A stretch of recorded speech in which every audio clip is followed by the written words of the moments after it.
Hello everyone. Today I am going to teach about how to calculate logarithm. So logarithm আমি কেনেকৈ calculation করি কিছু formula লগাৰিথমৰ কিছু formula আৰু কিছু ভ্যালু কেইটামান ভ্যালু জানি বাকি ভ্যালু বিলাক আমি কেনেকৈ ডিসকাস কৰিব পাৰিম সেইখিনি কেনেকৈ আমি নিৰ্ণয় কৰিব পাৰিম সেইখিনি আমি জানিম. So it is very important for physics, chemistry and mathematics. Logarithm is very important. So you have to know only few rules and few value of logarithm. So আমি প্রথমতে লগৰ কেইটামান জানিব লাগিব. লগৰ যিবিলাক ফৰ্মুলা দিয়া থাকে এইবিলাক থাকে লগ ই হিচাপে. সো লগ ই আৰু যিবিলাক ভ্যালু দিয়া থাকে ভ্যালুজ বিলাক থাকে লগ 10 বেস 10 হিচাপে. সো লগ বেস 10 আৰু লগ বেস ই ৰ মাজৰ ৰিলেশন কি? প্ৰথমতে আমি কৰবাত যদি লগ কনসিডাৰ কৰিব লাগে তো আমি কি কৰিম লগ বেস ই কনসিডাৰ কৰিম নহয় জানো. সো লগ বেস ই যেতিয়া কনসিডাৰ কৰিম তাৰ পৰা ভ্যালুত কনভাৰ্ট কৰিবলৈ হলে লগ বেস 10 ত কনভাৰ্ট কৰিব লাগিব.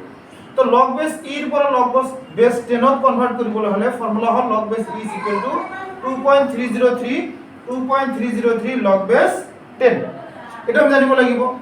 আকৌ লগ বেস ই লগ বেস 10 বেসৰ যদি অসুবিধা হয় আমি বেসটো নিলিখাকৈ লগ কেনেকৈ লিখিব পাৰি. আমি প্ৰথমতে লগ বেস ই হলনে আমি ln কনসিডাৰ কৰিব পাৰি. নেচাৰেল লগ ln এক প্ৰকাৰৰ লগ. সো ln যদি আমি ধৰি লও ln ৰ পৰা যেতিয়া আমি লগত কনভাৰ্ট কৰিম তেতিয়া বেস নিলিখিলেও চলি যায়. তো ln = 2.303 লগ. এতিয়া আহিছো এখিনি বেসিক বস্তু কিছুমান লগৰ. এতিয়া আহিছো লগৰ কিছুমান ফৰ্মুলা লৈ. তো লগৰ কেইটামান ভ্যালু আমি জানিব লাগিব.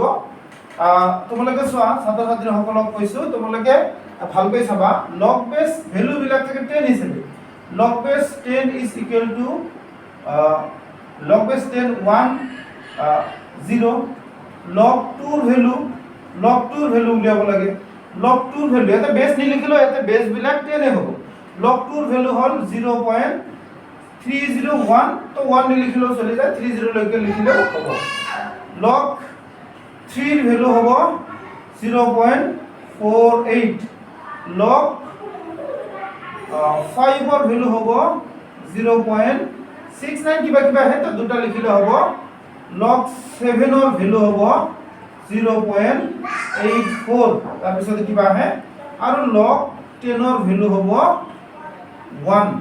এইকেইটা ভ্যালু যদি আমি জানো লগৰ বাকি ভ্যালু বিলাক বাকি লগৰ লগ 4 লগ 6 যিবিলাক বাকি আছে এইবিলাক গোটেই কিটা আমি এইকেইটাৰ পৰা আমি নিৰ্ণয় কৰিব পাৰিম. তাৰ কাৰণে আমি কি কৰিব লাগিব সব প্ৰথমতে তোমালোকে এইকেইটা ভ্যালু মুখস্থ কৰিবা. এইকেইটা ভ্যালু মুখস্থ কৰাৰ পিছত কেইটামান নিয়ম মুখস্থ কৰিব লাগিব. You have to memorize 3 rules for calculating logarithm in chemistry and physics also.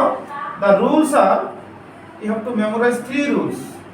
Number 1, log a into b মানে log a plus log b. এই নিয়মটো আমি মুখস্থ কৰিব লাগিব. তাৰ লগতে 2 নম্বৰ হ'ব log a by b.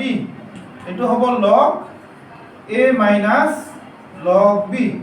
আৰু এটা হ'ল 3 number log a power x is equal to log x into log a. পাৱাৰটো আগত আহি যায় পাৱাৰটো আগত আহি তাৰ পিছত log a. সো এইকেইটা ভ্যালু লগৰ আৰু এইকেইটা যদি নিয়ম আমি জানো বাকিবিলাক লগৰ আমি ভ্যালু নিৰ্ণয় কৰিব পাৰিম.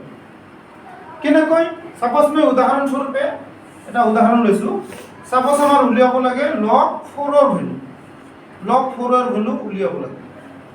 তো log 4 মানে আমি জানো 4 মানে কি লিখা যায় 2 স্কয়ার. 4 মানে কি লিখা যায় 2 স্কয়ার হয় না 2 স্কয়ার যেতিয়া log 4 মানে 2 স্কয়ার লিখিলো.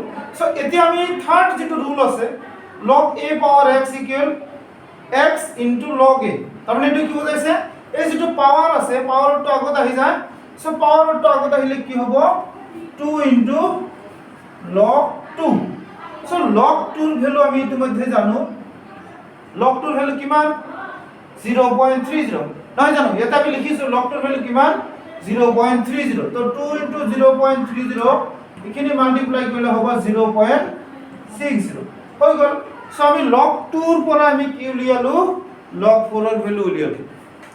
ঠিক হেনেকৈ যদি আমি এটা যদি লিখিব যাও আমি যদি আৰু কেইটামান লিখিব যাওঁ তো সাপোজ আমাৰ log 6 ৰ ভ্যালু উলিয়াবলৈ সাপোজ ধৰা log 6 ৰ ভ্যালু উলিয়াবলৈ আৰু এইবিলাক কিন্তু log বেস 10 হিচাপে থাকে মনত ৰাখিবা 6 মানে কি লিখিব পাৰি log 2 into 3 তো a into b কোনটো ফর্মুলা যাব log a into b মানে কি log a plus log b এই হিচাপে গলে আমি লিখিব পাৰিম log 2 plus log 3 এটা মই ইতিমধ্যে অলপ আগতে মই ইৰেজ কৰি দিছো মুছাই দিছো এটো কি আছিল log 1 log 2 log 3 log 5 log 7 আৰু log 10 ৰ মান মুখস্থ কৰিব দিছিলো গতিকে সেই হিচাপে যদি এই log 2 আৰু 3 ৰ মান আমি বহাই দিও 0.30 প্লাস log 3 ৰ ভ্যালু আছিল 0.48 এখিনি প্লাস কৰিলে কিমান হ'ব 0.808 4 আৰু 37 তো log 6 ৰ ভ্যালু হ'ব 0.78 সো কিমান সহজতে আমি ইমান যে তোমালোকে টেনশন লয় ছাত্ৰ ছাত্ৰী সকলে ইমান টেনশন লয় সদায় যে লগাৰিথম আমি কেনেকৈ নিৰ্ণয় কৰিম কিছু মানে অংক যেতিয়া লগাৰিথমৰ ভ্যালু উলিয়াব লাগে তেতিয়া বাদ দি থৈ গুছি আহে কেতিয়াও গুছি নাহিবা কেৱল মই কেটা মুখস্থ কৰিব দিছো log 1 log 2 log 3 আৰু log 10 5 আৰু 7 নহলেও চলি যায় সো log 1 2 3 আৰু 10 একেটাও যদি আমি জানো আমি বহুত লগৰ মান আমি ইয়াৰ পৰা উলিয়াব পাৰিম এতিয়া প্ৰশ্ন হল কিছুমানে ক'ব পাৰে যদি log পয়েন্টত আহে সাপোজ আছে log 1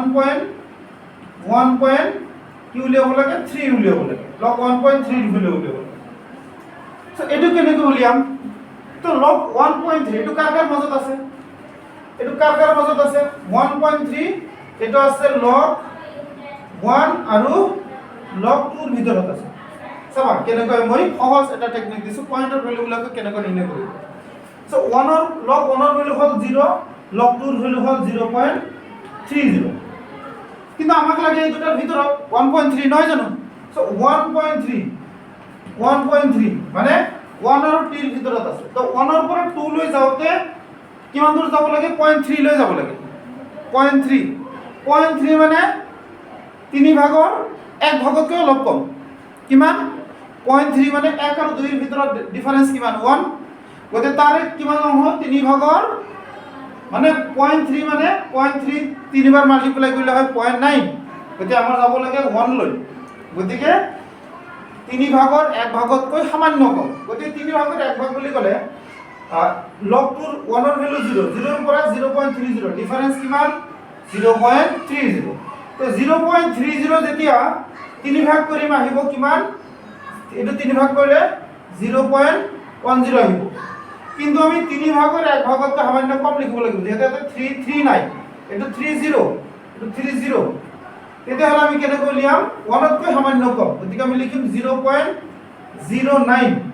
তাৰ পিছত কিবা এটা ভ্যালু দিলে হ'ল কি দিম 0.09 দিয়াৰ পিছত 5 6 কিবা এটা দিলে হ'ল মই 5 দি দিছো সো log 1.3 ৰ ভ্যালু যদি 0.095 লিখো তথাপি কিন্তু ভুল নহব তো কিমান লিখিম 0.09 লিখাৰ পিছত আমি 5 দিব পাৰি 4 দিব পাৰি 6 দিব পাৰি তাৰ পিছত ভ্যালুটো সামান্য কম বেছি হলেও নম্বৰ দি দিয়ে পৰীক্ষাত এটো ভুল নধৰে একেবাৰে একুৰেট নহলেও হ'ব এটো সামান্য 0.01 বা 0.001 ভুল হলে একো নহয় গতিকে আমি এটো টেকনিক যদি ইউজ কৰো মই আশা কৰিম যে ছাত্ৰ ছাত্ৰীসকলৰ তোমালোকৰ বহুত উপকাৰ হ'ব তোমালোকে কেটা ভ্যালু মুখস্থ কৰিব লাগে log 1 log 2 log 3 log 10 আৰু যদি সম্ভৱ হয় 5 আৰু 7 ৰ ভ্যালু মুখস্থ কৰিবা ফৰ্মুলা কেইটা log a into b log a plus log b log a by b log a minus log b আৰু log a power x মানে x into log a so এইখিনি যদি আমি জানো তেতিয়া হলে আমি বাকি গোটেইখিনি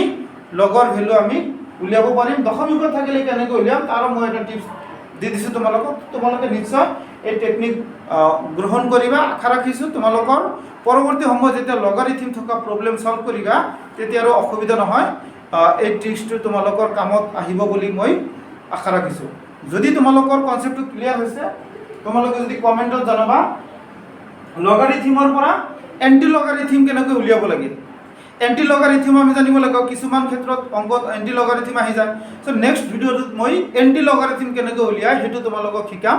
তোমালোকে যদি মোৰ ক্লাছটো ভাল লাগিছে নিশ্চয় কমেণ্টত জনাবা, আৰু যদি ডেভেলপ কৰিব লাগে তোমালোকে সেইটো কমেণ্টত জনাবা, আৰু পাৰিলে ভিডিঅ'টো শ্বেয়াৰ কৰিবা যাতে অসমৰ সকলো ছাত্ৰ ছাত্ৰী, অসমৰ বা ভাৰতবৰ্ষৰ যিকোনো ছাত্ৰ ছাত্ৰীয়ে এই লগাৰিথম কেনেকৈ শ্বৰ্টকাট ট্ৰিকত উলিয়াব লাগে সেই ফৰ্মুলাটো গম পাই যায়। গতিকে মোৰ ভিডিঅ'টো তোমালোকে শ্বেয়াৰ কৰিবা, কমেণ্টত জনাবা কেনেকুৱা হৈছে ক্লাছটো, আৰু পাৰিলে চেনেলটো সকলোৱে ছাবস্ক্ৰাইব কৰিবি, ছাবস্ক্ৰাইব তোমালোকে কৰিবা, কৰাৰ পিছত নটিফিকেশ্যনটো অন কৰিবা। Thank U.